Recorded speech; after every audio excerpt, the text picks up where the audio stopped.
Good afternoon, ladies and gentlemen, boys and girls, and welcome to a very special quarantine edition of fantasy football harsh reality. The reality is particularly harsh this year. This time, Joey Eberline, what's up, buddy? Welcome to the show. Franklin Yee, how are you? I know, never before, Raul Reyes. I've never had this many people watch this live broadcast before. Stephen Caldwell, how are you guys? How is everyone surviving? Scott Berman, welcome to the show. How is everyone surviving out there in Corona land? And tell me if this is funny.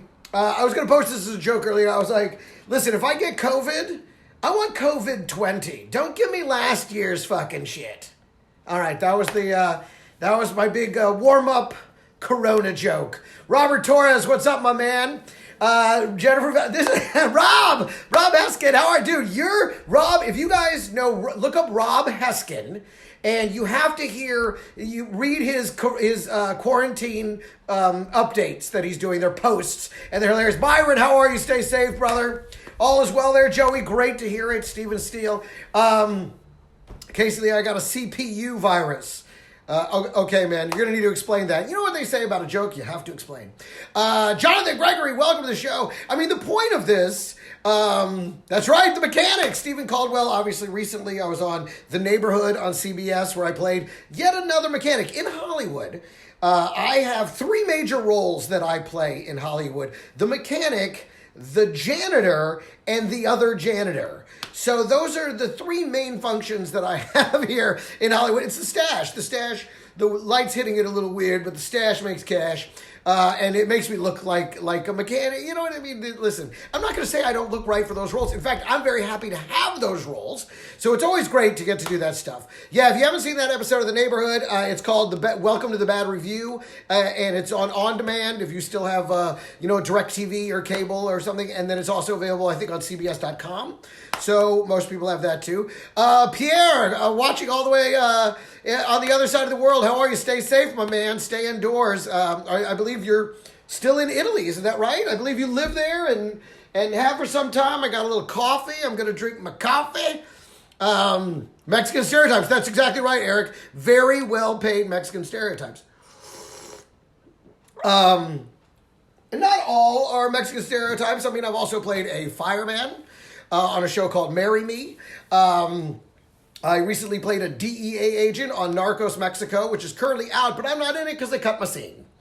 Barcelona, so you're in Spain. That's good to hear. Good to hear. Sebastian, what's up, my man? Okay, so listen, guys, let's skip all the Corona talk and all that, and let's get to the craziness that has been this free agent signing period. I mean, obviously, the big news. Tom Brady moving on. Can you believe? Now I know the world has gone mad. As if the quarantine and the Corona thing wasn't bad enough. Tom Brady left. That's how you knew it was the real apocalypse. Not a fake apocalypse. Not somebody, the real one, because Tom Brady left the fucking Patriots, man. That is crazy. Corona. That's Francisco Ramos. I know, and I believe one of our friends is engaging in a co-romance. I think her and this guy are connecting the dots during this love in the time of COVID. That's right. I was a comedian. I actually played a very Andrew Dice Clay-ish comedian on the Mindy Project. That's right. Take a hike. My character's name was Take a Hike Mike, and he was one of those super hacky, I know, stereotyping again, comedian. Like he had his catchphrase was on the back of his shirt. Kirk Cousins signed, is what more sick than COVID. DeAndre Hopkins. What is MPLS? Miami. Minneapolis, what is that? MPLS. Tell me what that means. Signed in MPLS is what has me more sick than COVID. I don't know tell me what MPLS is. I don't know what that means. DeAndre Hopkins. Yes. Oh my God. That's really what kicked the craziness off, because that happened before the Brady thing, was the DeAndre Hopkins trade. And if you've been watching all all the little, I mean, let's face it, they have nothing else to talk about right now in sports, which is funny that the only thing left to talk about is off-season NFL, which, to be honest, is all I really want to talk about anyway. So, although I have to, Minneapolis. Oh, okay, yeah, he re-signed, that's right. They re-upped him for 2 more seasons there in Minneapolis. I didn't realize that. Is that a well-known moniker, MPLS, outside of Minnesota? Because I feel like not a lot of people are going to realize that means Minneapolis. Oh, I guess if the name of your city is Minneapolis, MPLS becomes pretty helpful.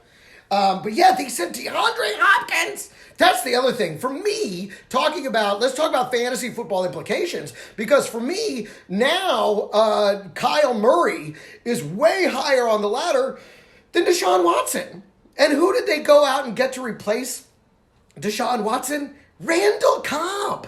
Or DeAndre Hopkins. You can't replace one of the top 3 receivers in the NFL with Randall Cobb. You just can't do it. And the other 2 guys have shown promise when they're on the field. The only thing they've shown they can actually do with consistency is get hurt.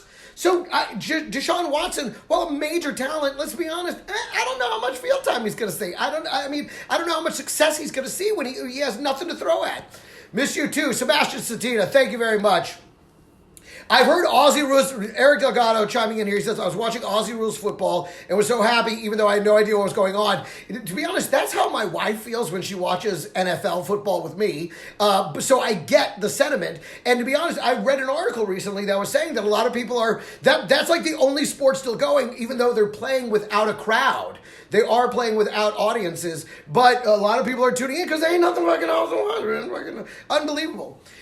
Diggs to the Bills. That was another one. That's another one. That was absolutely insane. How could you? And with these 2 trades, you know it's got to be deeper, like a personal issue. And you heard that about DeAndre Hopkins, about him and Bill O'Brien not getting along. And that's one of those teams where he's not just the head coach, he's also the general manager. So he was like, you know what? I don't need this guy fucking up my locker room. And maybe in the long run, I mean, chemistry is such an important part of a winning institution that maybe he felt like, you know, his disruption to the chemistry was worse than what he could outplay it on the field. And in fact, I mean, let's be honest, even though it was still a very good year for DeAndre Hopkins, it was not a great year, not what you drafted him in the first round to do. He certainly did not have that kind of a season. So maybe he felt he was declining, or maybe he just felt like the chemistry wasn't there, and so he shipped him off. And I think Diggs wanted out. You know Diggs wanted out. Diggs was saying, he was making all kinds of little comments, you know, like, open the door, set me free. Like, he was saying all kinds of shit. And you were hoping that, listen, the Seahawks, who did they get? Let's look at some more of these things. Seahawks picked up somebody. They also let go of some, I got to remember. I got to look it up. Let's see what else we got here. But yes, Diggs to the Bills.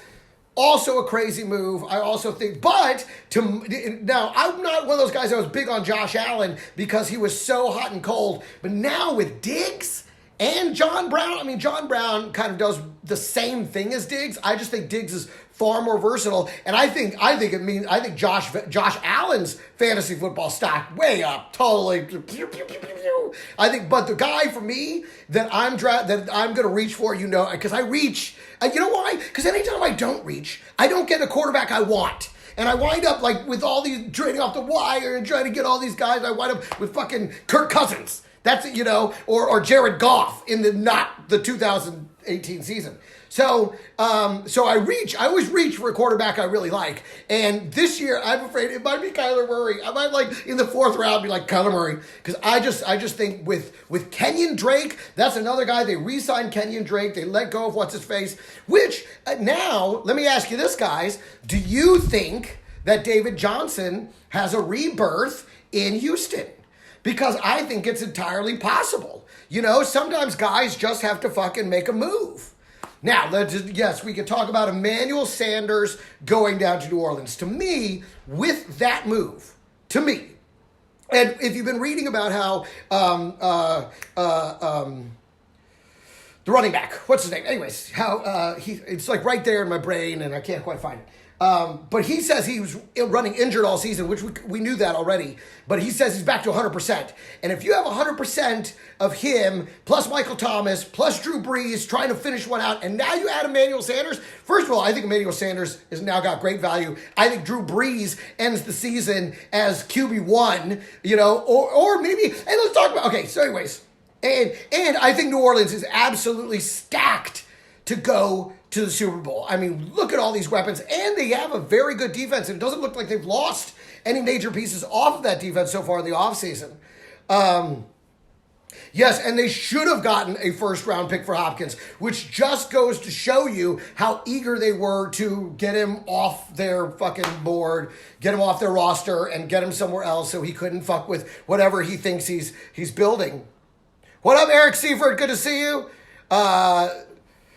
Some of the mock drafts have Diggs' younger brother going to the Vikings round 1. And hey, you know what? And that's the thing. All these projections, when it comes to the real draft, here's what I love about the real NFL draft, okay? Number one, the projections, always wrong. Always wrong. Remember when they were like, Sam Darnold's going to be number 1, and then it was Baker Mayfield. So, which nobody predicted. So those guys are always fucked, okay? When it comes down, and what I also love is watching real professional GMs who are paid hundreds of thousands, if not millions of dollars a year to do this job. They get nervous and they reach for players too. And they wind up, case in point, New York Giants with Daniels or whatever, or Jones, whatever their quarterback is right now. Something Jones, Daniel Jones. There you go. I found it. Let's see. I'm sorry, I'm missing a lot of... They improved the O-line in Houston. Johnson has a rebirth. I think he does. Okay, let's talk about Gurley. Kamara. Thank you, Scott Berman. I was like, I haven't talked this in so long. John, my brother John is watching. How are you doing? But Gurley now over the value. Again, 1-year contract, which I love, the pressure cooker of a 1-year contract. And think about this. Every time that people are down on Todd Gurley, he explodes. If you remember, he was going in like the 4th round. Yes, we'll get to Foles in a second, Scott Berman. But he went in like the 4th round because he had that down season under Jeff Fisher. And then he comes back and he had like the greatest season of all time. Then the next year he gets drafted high, still has an amazing season. Then there's the rumors about the knee. And he still had a very good season considering the whole knee thing, But at the end of the day, God, look at me. I don't think I've showered in days. I don't think I'm just fucking just broiling in my own juices. So now let's talk about Nick Foles for 1 second. But back to 1-year contract. This is the year where he's going to go in the 4th round and give you first-round production. I like Gurley on a flyer. I mean, and think about it. They got rid of Devontae Freeman. They don't have Tevin Coleman. It's Gurley's for the taking. Now, can he hold up? I don't know, we're going to see. But listen, if he's there in the 4th round, you better take Todd Gurley. Tom Sims is watching. What's up, my man? Bill Seifert, how are you, brother? Stop touching your face. I can't do it.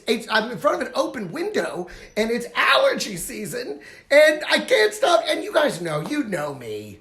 I touch my nose, and look at this honker. I can't even move my hand without hitting it accidentally anyway. I'm telling you, I'm touching my nose all the time. It fucking sucks. Hey, what's up, Tommy boy? Diaz, how are you, man? Good to see you, brother. Robert Quinn is going to the Bears. Yes, it does suck for the Cowboys that we lost Robert Quinn, but we picked up Gerald McCoy, which I think is a smart move because Gerald McCoy, not 2 seasons ago, was a total dominator down in Tampa Bay. They sent him to Carolina, but Carolina, they moved him around to a bunch of positions, which he said he hated, and they didn't have him. He was on the field only like 60% of the time. I think the Cowboys are going to put that boy back to work, and I think he's got the tread back on the tires from having basically a soft season last year, and I think, he's not Quinn, but I think it's very good for us. But yes, let's talk. What is going on Yes, Gerald McCoy much cheaper than Quinn. That's what I'm saying. I think they must have had Gerald McCoy in the peripheral when they were working out the Quinn thing, and were like, nah, I think we can get good value over here and save a bunch of money, because Quinn was top dollar. And yes, picking up Clinton Dix. I think even though we lost Byron Jones, again, they pick up a veteran for less money who Ha's got a great reputation. He's played for a lot of great quarterbacks. Jonathan Mesh, what's up, buddy? We're talking fantasy football. And I mean, it's just been so fucking crazy. And of course, the craziest is still the Bears. The Bears. They are sucking the cock. They can't stop sucking dicks. What is going on over there? First, they pass up on Mahomes and Watson, I think it was, in favor of getting fucking Trubisky. And now they're like, listen, you know that guy that's been a bust on 4 out of the 5 teams he's played for? He's the worst quarterback with a Super Bowl ring. You know, and that's only because he had to win 3 games. They just happen to be the 3 games in the playoffs in the Super Bowl. But Foles has proven time and time again that when you make it, he's one of those guys that's only good as a backup. Just like Ryan Fitzpatrick. Ryan Fitzpatrick, you make him the starter and he's going to suck a bucket of dicks. But you let him be the backup? Oh, now it's his time to shine. Now he comes in and he's a magic man. Fitz magic. Same thing with Foles. So maybe if they put him behind Trubisky, let Trubisky do what he does, blah, blah, blah, then you roll in with Foles around week 10, now you got a shot. Hopefully, though, at that point, Trubisky hasn't ruined your whole season. But if they make Foles the actual number 1, they're... But again, what are they thinking? How do they make these choices? Cam Newton's out there, you know? Jameis Winston, which, listen, he got his eyes fixed. Did you know he wasn't wearing contacts or anything? He was fucking, no wonder he threw 30 interceptions. What an idiot. Kyle Plouffe, what's up, my man? How are you? I can't. Oh, yeah, I'll close the door.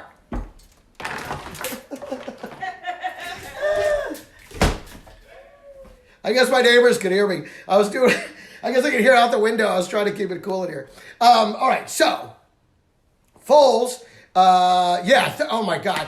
Yes, behind Brad Johnson and Trent Dilfer. Exactly, that's what I'm saying. There are these guys that kind of suck, you know, but somehow, one way or another, they have a thing. And I don't know if Cam Newton could go to the Pats, because I don't think that Bill Belichick wants that kind of inaccuracy. Cam Newton's never been a particularly accurate passer, and it seems to be that that's the one thing that Bill Belichick really fucking loves, is an accurate passer. Yeah, I know. The guy out there, he's like, shut the fuck up. And I don't want to be rude. I'm not trying to be rude. Honestly, usually nobody's home and nobody notices me doing this at all. But of course, everybody's home. So I guess they could hear me. I'm a little loud. And that's the thing. No, people can always tell me to be quiet. I'm never going to be upset about it, because I know that I'm incredibly loud. And I'm not trying to be. I was 3rd of 7 children. It's just the way. I only go to 11. Yeah, neighbors only hear Greg yelling, sucking lots of dicks. They may have. That may have been it, man. That may have been the thing. Who knows? So funny. So let's keep going.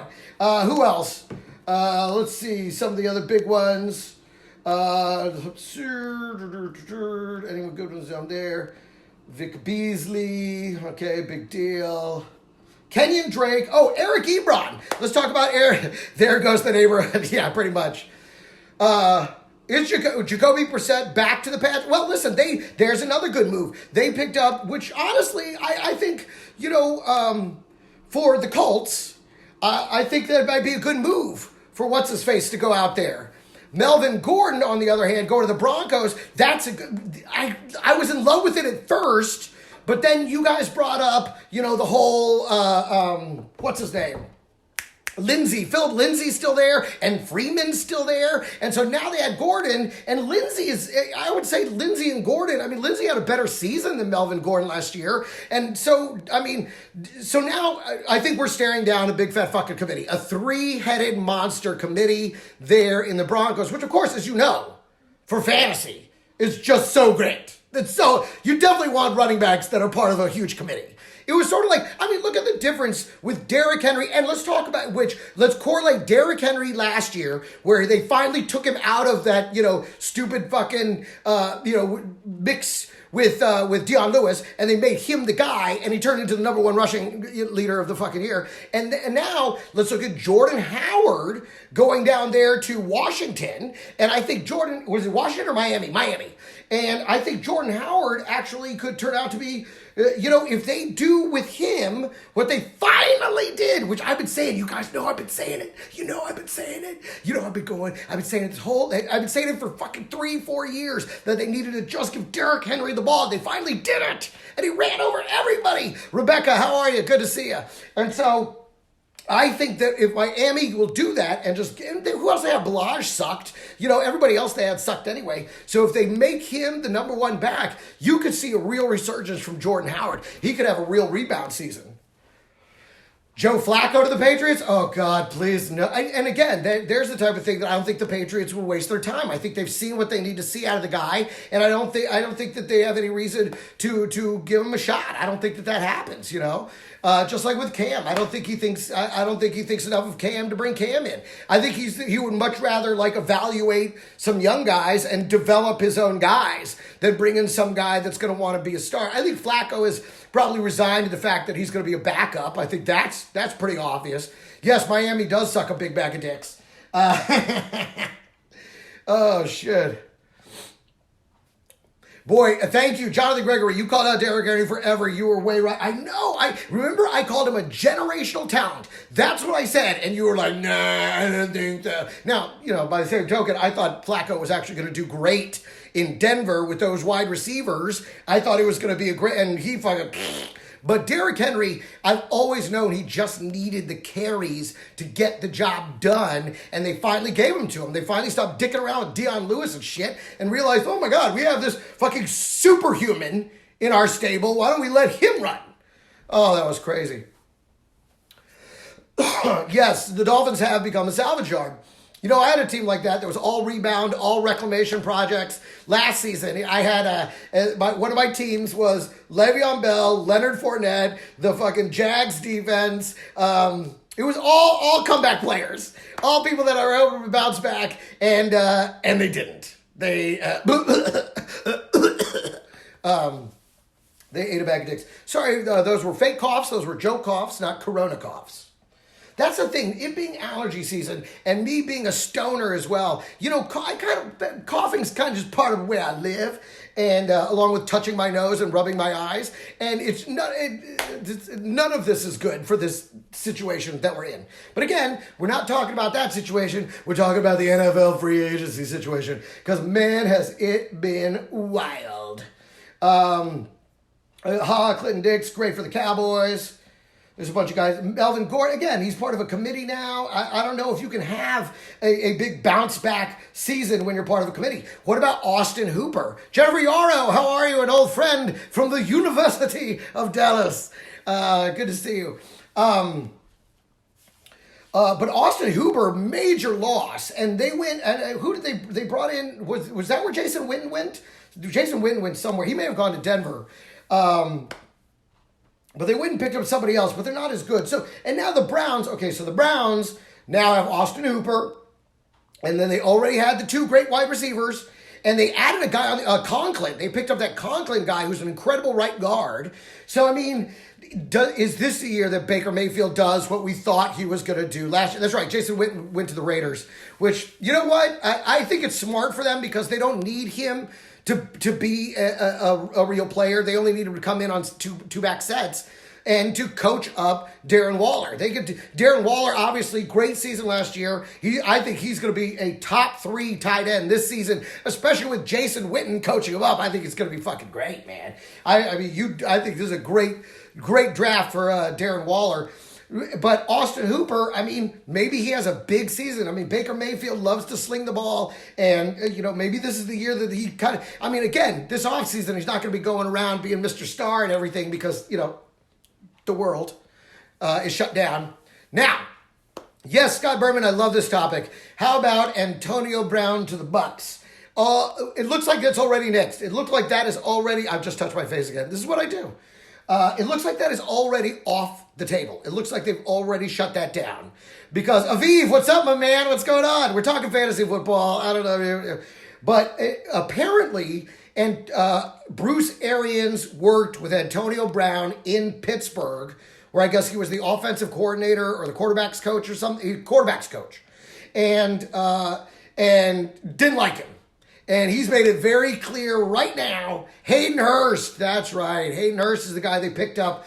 And Hayden Hurst is one of those guys that if then Mark Anthony or whatever his name, Andrews, if Mark Andrews hadn't just broken out of nowhere, Hayden Hurst, he only got in because Hayden Hurst got injured, if you remember correctly.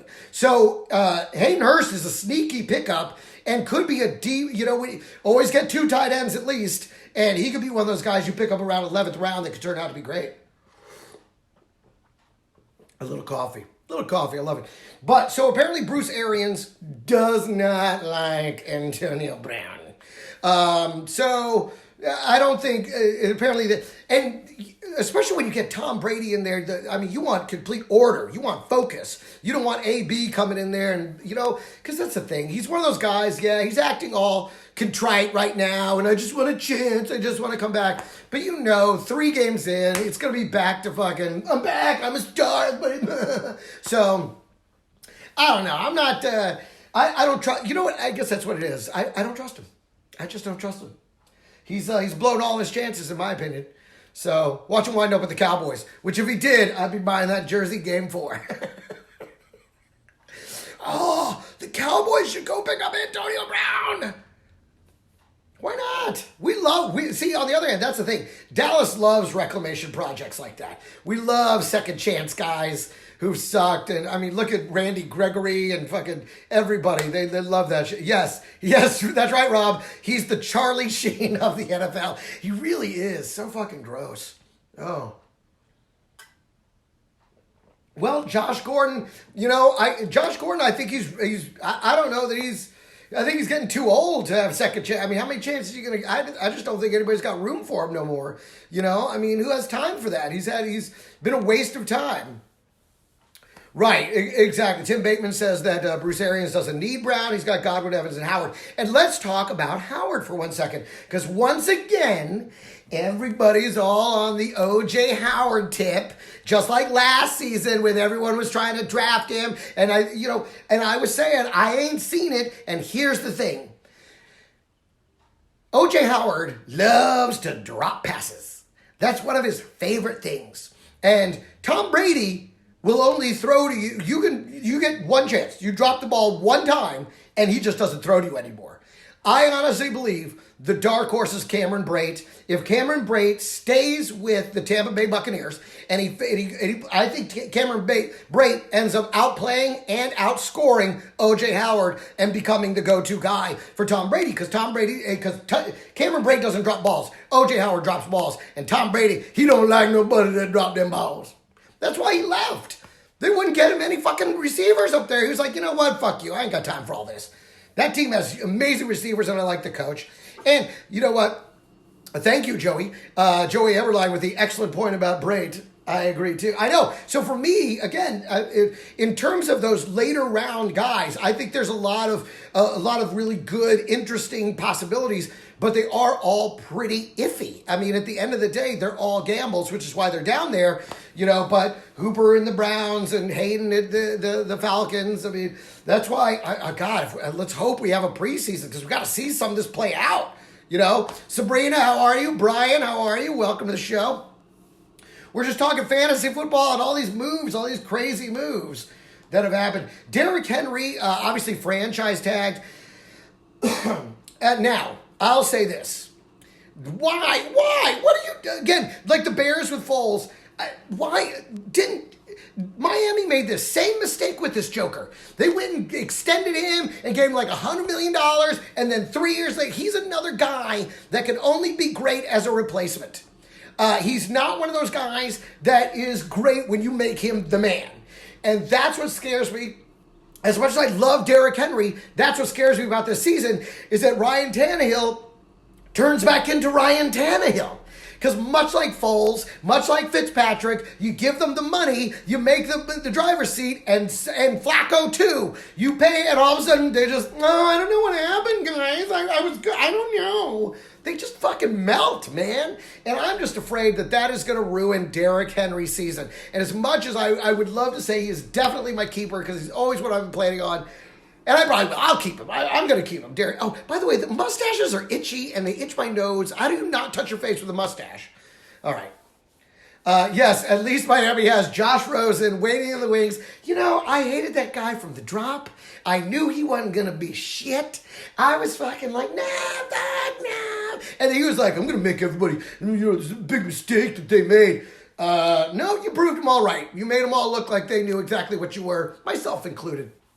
There are lots of RBs left. That's right. Well, and another guy that I could keep in my league for a fourth round would be Kenyon Drake, who, again, I am big on this. Tim Bateman, you're going to love me here say this, but I am big on this Arizona offense going into this year. I want Kyler Murray on my fantasy teams, and I want DeAndre Hopkins, and I want fucking Kenyon Drake. Like, I think they got some firepower, baby. I like this Arizona team offense going into the season. Of course, they have that college run and shoot thing happening, the Cliff Kingsbury offense. So, man, I like Kenyon Drake a lot going into this year. So I could keep Kenyon Drake for a fourth round and have the number one pick overall. So I could actually either pair like Saquon Barkley or Christian McCaffrey or Alvin Kamara with either Derrick Henry or Kenyon Drake. So I got some options down there, man. Hey, did anybody else blow it last season and actually play that fucking... Remember when Miami put in that... Who was that guy towards the end? And he fucking sucked and they got injured.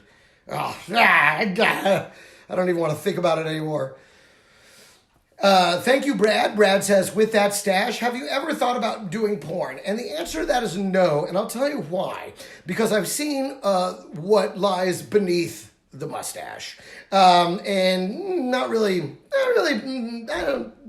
Even in a fetish way, I don't think I'm, not really what people are paying to see. Let me see. Which are Tim Bateman said something best traded free agent, looking good on paper. Yeah, on paper, absolutely.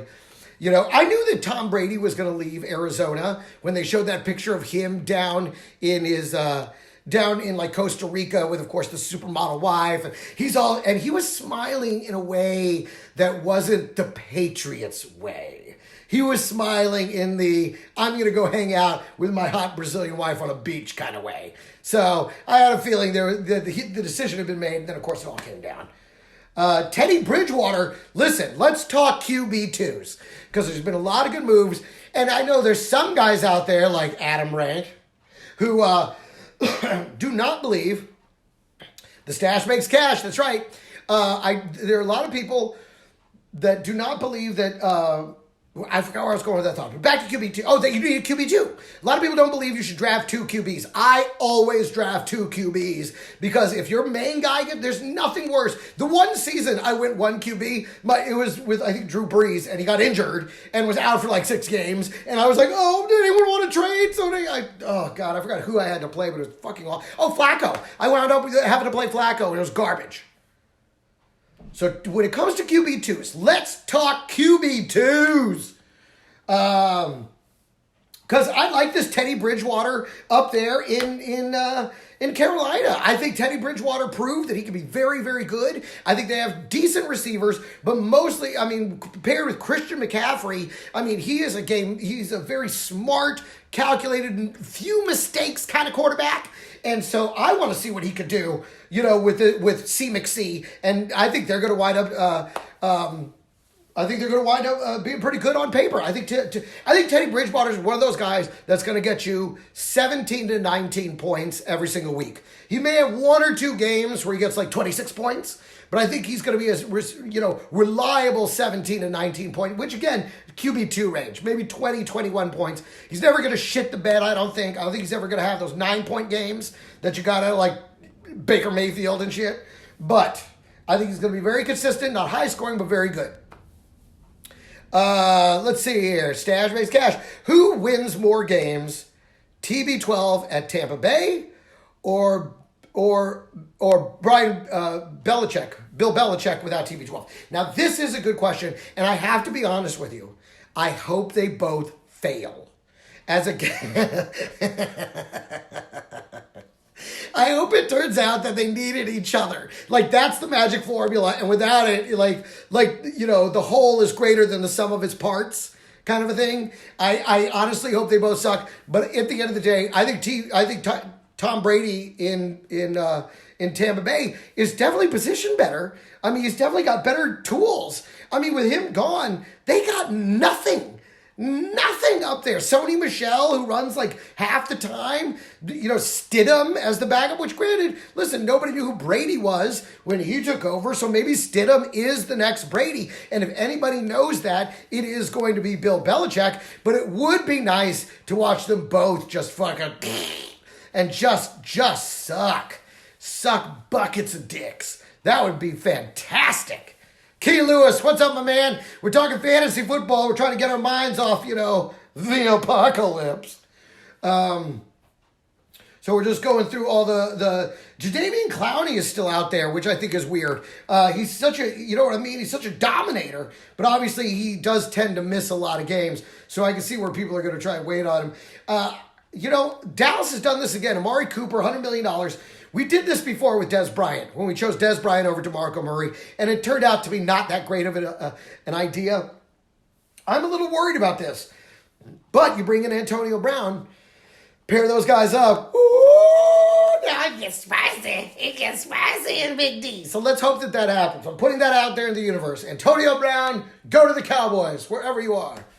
What's up, Kayvon? What's up, Gary? I love this. I've never had so many people. Jeff Mackin, good to see you guys. I hope you guys are getting through this okay. I hope everyone's washing their hands. I've touched my hands and face like 90 times during the It's allergy season, and I touch my nose anyway. You guys know me. I'm constantly like, it's fucking gross. I can't help it, there's no way AB goes back to Pittsburgh. Gary O'Neill says that Antonio Brown is going back to Pittsburgh.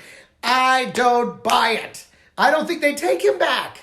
No, unless Ben Roethlisberger personally goes in there and says, I want Antonio back. I don't think, and even then, I don't know if the coach would do it. Again, it's about that disruptive energy. I don't think you even want to fuck with it. I don't. Now, let's talk about Ben Roethlisberger. Oh, Gary wants to bet. Oh, what should we bet? Okay, I'll bet you $1. And you're going to have to find me to get it. But let's talk about Ben Roethlisberger's return, because he's saying that his elbow doesn't hurt when he throws for the first time in 10 years. Apparently, he's been throwing in pain this entire time. And if that's the case, how good can he be now that he's not in pain? And again, talk about, my comeback teams. I love comeback players. Like, I loved when I picked Adrian Peterson #1 overall the year he came back from the knee injury when everyone said not to. And he said, and he ended up being, ran for almost 2,000 yards that season. So I do love guys that have been taken away from the game for a minute, because I know how much it makes them appreciate the game more. And so now with Ben Roethlisberger, we're talking, I think you have to put him in the QB1 conversation. I think he definitely plays a QB1 season. I think you finally get the Juju, that you expected to be last year. I think Juju, and again, that's another, like Gurley, depressed value player that's going to be hanging around now down there in the 3rd, 4th round. That, man, if you snatch him, I'm talking about, I don't reach, but I think if you can get him on a bargain, those are the kind of guys that can end up making your season. Okay, wait a minute, interesting news here. Okay, so Scott Berman says Big Ben will be a big bust. Let's take a bet on that. Bet you $1. Got $2 bets going here. Gary O'Neill, I talked to Terry Bradshaw. Oh, this is interesting. Is that real? Is that real? Did you really talk to him? And he says Ben is ready. Okay, see, exactly. Big Ben is ready to play, and I think he comes back and plays with passion, and I think and again, if he's not in pain, I think it's going to be, I think he's QB1 for sure, probably top 5. Jason McLeese, welcome to the show. Thank you, Scott Berman, taking my bet. So you were actually talking to Terry Bradshaw. And listen, and he's a quarterback. He wouldn't have said it. And I believe it. I believe that it was hard for him to sit out the entire last season. I think he's probably very relieved that there's no pain. I think we see him and Juju light it up. So pick both those guys in value if you can get them.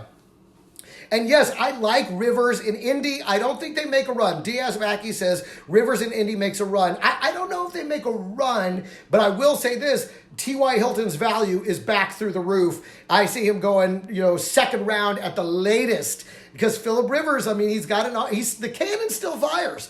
He can still get it down there with accuracy. There's something about Indianapolis. They just find a way to not quite get there. And I hate to say it, that's the hallmark of Rivers' career, is not quite getting there. So while I could see them potentially making the playoffs, I see them playing in the wild card round, and I see them losing. So that should be interesting. SB run if all cylinders are clicking. Super Bowl run. Oh, the Steelers. You think the Steelers could go on a Super Bowl run if all cylinders are clicking? Well, who's your running back, bro? Who's your running back? I mean, because James Conner was a bust last season. So I really don't know that he's going to be able to come back and show us something. I feel like he's one of those one-hit wonder guys, like a Jay Ajayi, who ruined one of my seasons because he had one of that fucking huge season and I thought he was going to be amazing, and then he fucking sucked. Yes, Indy still needs more tools, and they still need although their defense actually played very, very well down the stretch last year. Like Romo, yes, exactly. Rivers is on the Romo pile. There's a bunch of Danny White. There's been a bunch of guys that very, very good. Great numbers, not big winners. Dan Marino, it's out there. What about Marlon Mack? Again, let's see how they draft. Because I got a feeling Indy might pick up some running backs in the draft and give some young guys a shot. Marlon Mack, a great running back, but he's injury prone. He can't, his availability is pretty low. And he's not one of those guys that takes over games. I mean, you just really haven't seen it. He did it like twice last year. Agreed. But it wasn't enough to where you're like, watch out for Marlon Mack. Mack, fourth round, I agree. I agree with that. Tim Bateman, Marlon Mack. Again, watch what happens at the draft. Let's just see what they do in the draft first. Brady will make the playoffs in Tampa. I believe that is the case too. To be honest, I would be, but here's the thing. I see Brady and Tampa possibly playing in the wild card round, just like he did for the first time in like 20 years last year, because he's playing in the same division as the Saints. And if anybody is more stacked than Tampa Bay, it's the Saints. The Saints have a better defense and a better running back, by two better running backs by far. And that's the hole that Tampa Bay needs to plug. Kushkov. Indy's D got a big boost with Buckner. That's right. That's a big boost for them. And again, they were playing very, very good. And in fact, I think they are a draftable defense if you're waiting towards, round 13, 14 to pick up a D. I think Indy is going to be a great defense. And, with the Patriots, I know a lot of people are going to reach for the Patriots defense this year. But the fact of the matter is, we don't know what they're going to be able to do on offense. You leave that defense on the field for too long, I don't care how talented you are, you're going to wear down. And especially, we saw that with Jacksonville Jaguars. The defense hates carrying the offense. They hate it. And if that's what winds up happening, they're going to start taking games off. Oh my God, yes. Sanders in New Orleans. Listen, first of all, I think Sanders opens up Thomas, and I think Thomas opens up Sanders. Because they double team Thomas. Sanders in that slot. We've seen him take it all the way down the field a lot. And then, with them having to then cover him in that slot, then Thomas gets free on top. I think next year Drew Brees ends the season as the QB1, and I think Tom Brady might be right behind him as the QB2, only just based on their ability and now the weapons at their disposal. Yes, and the Patriots D did lose people to Miami and Detroit, but that's also kind of Bill Belichick's way. Once they want the big money, he lets them go, and then and Slay did get moved the other day, but Darius Slay. But then he finds good guys in the draft. He doesn't let any pieces go that he feels he absolutely needs. So and that tells you what that tells you a lot about the Tom Brady thing. I think if he felt he absolutely had Tom Brady, he would have paid him. But he clearly doesn't think, he thinks he can win with Stidham or somebody else. He obviously has somebody else in mind, but they haven't made any free agency moves. They didn't go for Rivers. So, I mean, whoever it is, ain't nobody knows but Bill Belichick. And personally, I hope they go back to being the Patriots pre-2000. The pre-2K Patriots. Because if you remember those Patriots, they suck a lot of dick.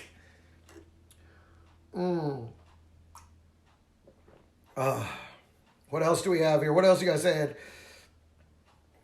Oh, the Eagles got Darius Slay. Oh, my God. For a 3rd and 5th rounder? Oh, my God. And hadn't he, from Detroit.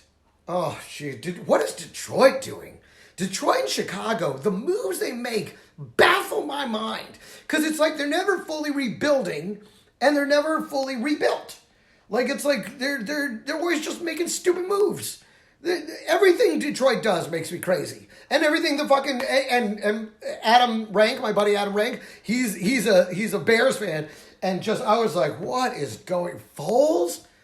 Oh man, they just love. Some teams love mediocrity. It's like the Jets. Fucking what their head coach, what's his face, Gase, goes and ruins Miami, and then they're like, hey, you know how you ruined that team? Bring it up here. We want to lose a bunch of games too. The Detroit Lions now have 5 picks in the top 85. All right, they signed Desmond Trufant. Again, what are you going to do with these 5 rookies? Are you going to rebuild the whole team with 5 rookies? You gave away all your good pieces. It started last year, though. They were selling that thing off last year. So, well, listen, guys. Let's see if there's anything else. AJ Green, okay, why would you waste a franchise tag on AJ Green? The guy never plays. He must look amazing coming into this season. I've never trusted that guy, never drafted him, never wanted to. I don't trust him at all. All right. Well, guys, this has been a lot of fun. I annoyed the shit out of my neighbors, and or at least one of them. And, of course, he could have closed his door, too. I don't know what the fucking deal is. But at the same time, I should be respectful, and I was happy to close it. Anyways, that was funny. But this has been fun, guys. Thank you very much for taking some time out with me and talking fantasy football. And, I can't wait for this season. And God bless. Let's hope we all stay safe out there, stay healthy, and hopefully we get to this, into the summertime and get to have a regular spring, training camps. Hopefully will be normal again, and hopefully we'll all get to go to games again and sit next to each other again and share what is truly great about the American experience, the National fucking Football League. You guys are wonderful. I love you guys. Stay safe. Wash your hands. Don't do any of the things that I did in this video.